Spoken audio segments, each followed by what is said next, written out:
Prophecy, prophecy, prophecy. Be enlightened as you watch and listen attentively to the prophetic message that God gave his servant, Prophet Emmanuel. Remember, it is written in Matthew chapter 24 verse 35 that heaven and earth will pass away, but his words will never pass away.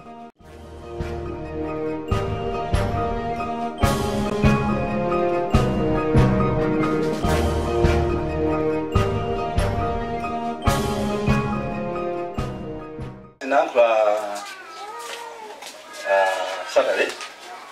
hilo nagamba kuti ndikuona 2019 2020 isali yabwino ngakhale pamodzi ndikuona mavuto azaoneni ndibakamba ndimafotokoza mbale usamire kwa Mungu usamire kwa Mungu usamire kwa Mungu chifukwa dziko lako ilili Mungu uyu mbale omaliza aliyese avomera kuti ndi mbale omaliza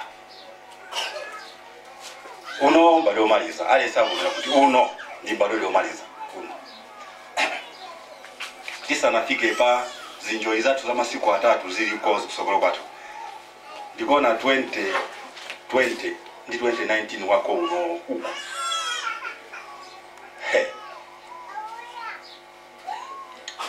ndi Mungu yekha basi chifukwa chimene Mungu akuchita zikoli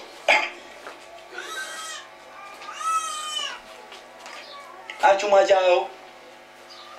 amene awatumikira pansi pa nyanja andani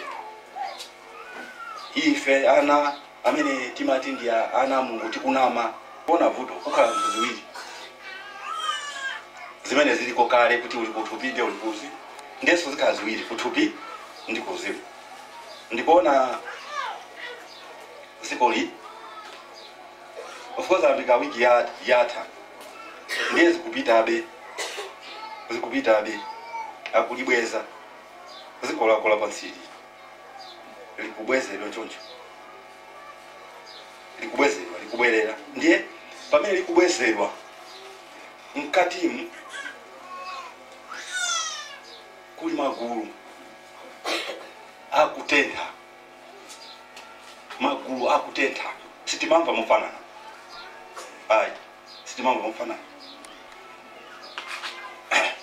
ndiye Mulungu weka ngothandiza chifukwa cha nthenda zimene ziyange ndi kubwezedwa ndiye kukhala chilango chopsa komiti timba muno muziko lili pambali pa mikangano kukhala mikangano yopsa ziko lapansi kukhala mikangano yopsa komiti ndi mbado omaliza umene uwu ndi mbado omaliza ineyo sindikuziwa chitachitike ndiye nakamba kuti uneneri wa 2024 kwanza pamali ubwera 2019 yomwe wandituma kuti ndinenere 2019 yomwe ukubwera koma funso langa ndilo kuti malangizo amene anapasira azibwana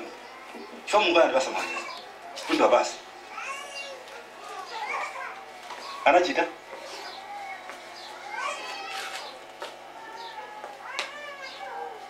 anachita iwo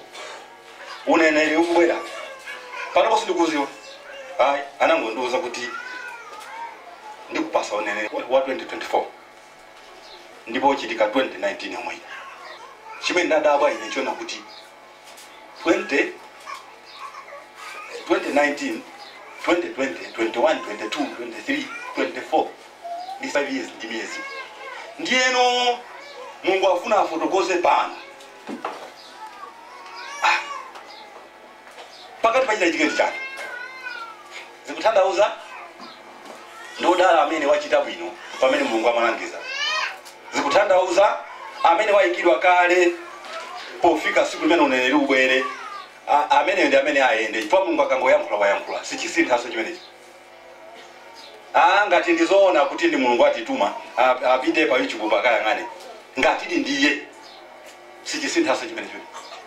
chikhala choncho amenewo akhala omwewo pazana me Mulungu amakhala kundifotokozera nthawi ina yake koma sindimayankhula ndimangosiya chifukwa cha dziko ndikuyankhulanso lero ikubwera nthawi imene uneneri ubwere atukwana chifukwa nthawi chaso amatukwana anthu amatukwana chakuti amenewo kutukwana chipati umaponda chipani koma utatukwana ngati ulibe mphamvu yosintha ukungotukwana ulere ndikudana ndi Mulungu basi pata pa anatukwana wanthu anatukwana zambirimbiri zotukwana zambirimbiri anasintha chani za uneneri chimene anasintha kondi chani ndikuti akupanga chimene iwo osangakwanise kusintha ayi ndiye chikubwera chikangoneneredwa kulo atatukwana zaka zonse 4 zikutengera akamusake Mulungu amene atapose Mulungu apalera yo ngati uyu asali Mulungu ndiye akamusake Mulungu weni ngati uyu si Mulungu weni ndiye amene wakoza kusintha izi akabasanderekeze techoseweresa chaine siku ndi siku nthawi ilipo lero yake ndiyo ndipempha zimene afuna kuti aziwe kapena zimene afuna kuti achite yo ndipempha sandikeza kumunenayi ngati mbuyawo ndi amene ndiye alibe mpata ina chifukwa ngakhale ana anga Mulungu ndi amene akusewera naye so unene ukangoneneredwa chakhazikisirwa ukangoneneredwa umenewo basi palibe amasweki amene so nkhani yoti kuchoka nthawi imene Mulungu amafotokozera malangizo amene amapereka of course malangizo ena ngakhale amene Mulungu akhala kupereka boma sinachite kaya opposition ena sanachite koma pali zimene anakamba za chiopsezo chimene Mulungu anakamba chitachitike ndi chani maso ako ndi anga tionera pompano tionera dziko lakoli lapansi koma ndikuona dziko lapansi mpunga wakulu kwambiri ndikuona mikangano yopsa kwambiri dziko lakoli ichi ndi chimene so lero Mulungu atipasa mwayi yoti tipembezere tiwe ubwerere pa chimene ukuyenera kubwerera iwe ubwerere koma ndikuuze mufumu wa Mulungu muli chichi lero ndikhoza kukhala wera mawa kungomulalatira anzanga kunkwapula anzanga kuntukwana anzanga kumphwanyira anzanga ndowa Mulungu andinyanyala pompo ndiye kuti zanga zazulo zatha lero ndizinaso nkhani ya Mulungu ili patipo basi ufumu wa Mulungu ndi wachoncho ndi wa lero osati zulo ndikaona pena ndinapika pa Mulungu kanandikalipira namuza Mulungu ambuye ngandikotheka ine nthawi ino ndimene ndikanakonda mutanditenga inoyo chifukwa pano kumoyo sasa ndikuziwa ndikuonako chichonse ndimachiona chichonse paliponse ndimapezekapo koma nthawi ndikuona ndi yabwino akuti mission yanga sinathe koma poyankhula zonsezo nkhawa yanga ndi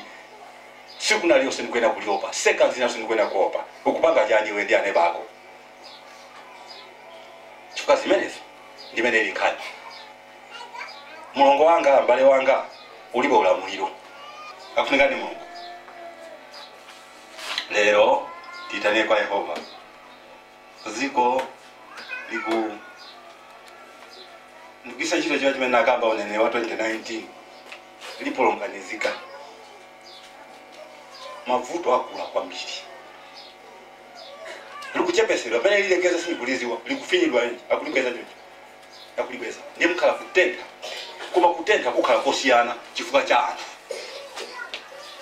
anthu ena mpaka afanako sanekeza manduza sana talizana kuti kodi Mulungu ameneyo ndiye mwe uja amene nali naye ine uja saizi iyi sinambira ziona izi ndiye ndizina izi ndi zilango izi masaiye uja ndio kululuka ama kuluka akafuna tamuze neba akwe tamuza neba Yehova wa makamu ama kuluka akafuna basi ndo choncho anthu amayenda anali pa mujeni pa chani pa galimoti anali akwaya onse apamu kuti masamba kaimba kwaya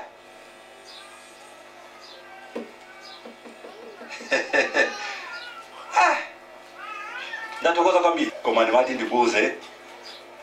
2019 2020 ndikuona losakhala bwino maiko grupu zana mikangano maiko ndikuona matenda zai chichi chikuchitika nyuma wachiambaza na taliro sindi kuchizwa kuma chikatere akungoli bweza beziko akungoli lomwe ziko lakola pansi ndi mkala moto mkati koma moto tiulandira mosiyana wina ndenzachi muli pompa pamene makhalapo mulandira kutenthako mosiyana mpaka ina farapo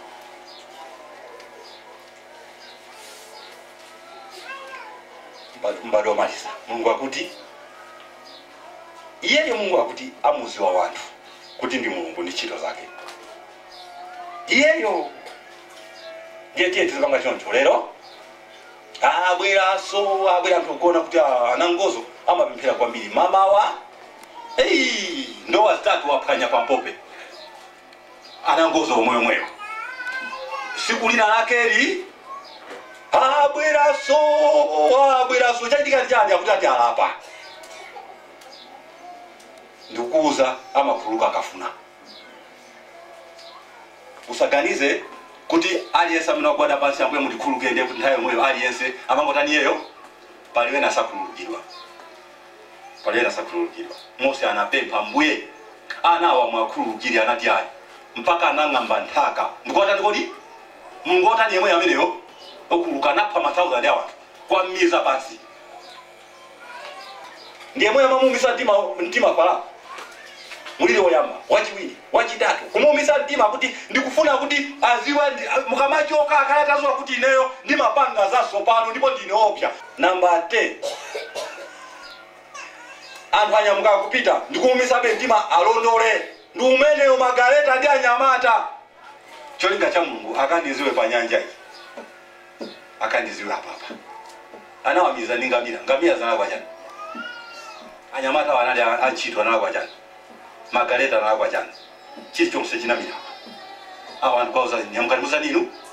bayenda ziyenda amene ndi Mulungu anali anthu awawa anali anthu iwe walero ndi amene uli munthu kuposa umazuna ngati uziwa mawu kukuziwa mawu iwe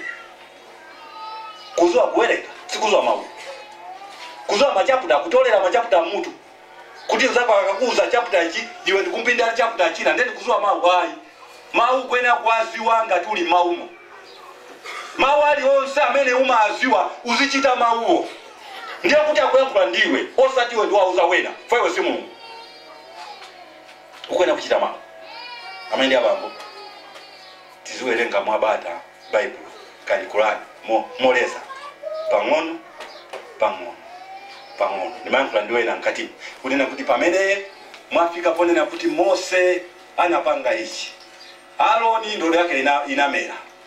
ndodo ya Aroni inasanduka njoka Elia anapanga ichi Elisa anapanga ichi Musa anafike pamene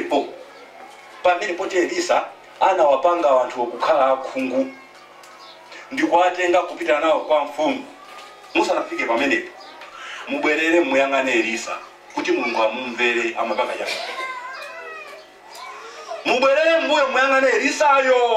kuti Mulungu amumvere anapanga chani yeyo amapanga chani yeyo osangoti anabwera anthuwo atafika iwowo atamuzinga iyeyo anasekula maso anyamata wake ndiye analamulira anthu aja anali akhungu anango akugwira asikali kuwapita nawo